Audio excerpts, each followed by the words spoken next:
একটা কিতাব গেইমের মাধ্যমে একটা যুবক প্রায় 32 লক্ষ টাকা আপনার কোয়ানির কারণে পরের দিন তার ঝুলন্ত লাশ তার গরুর ভিতরে পাওয়া গেছে। এইভাবে আপনার অনেক যুবক বিভিন্ন হারাম জিনিসের মধ্যে জড়িত হইয়া আপনার টাকা উপার্জন করার চিন্তাধারা করেন, তরিত আপনার কিতাব দনিবার চিন্তাধারা করেন, যার কারণে বিপদ আইতে একবারে মানে সহজ আই যায়, বিপদ নিজে নিজে ডাকিয়ে আনো। এর লাগে আমরা ব্যবসা বাণিজ্য হালাল তরিকায় ব্যবসা করতাম, হালাল যত ব্যবসা আছে চেষ্টা করতাম ইনশাআল্লাহ।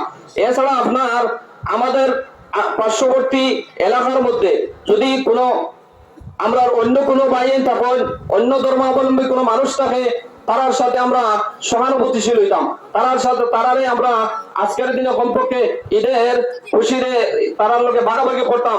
এছাড়া আপনার তারার সাথে সর্বদা ভালো আচরণ করতাম। বিধর্মী ভাই যারা আছে তার কাছে আমরা ভালোভাবে আমরা ইসলাম রে ফুটাইয়া তোলার চেষ্টা করতাম।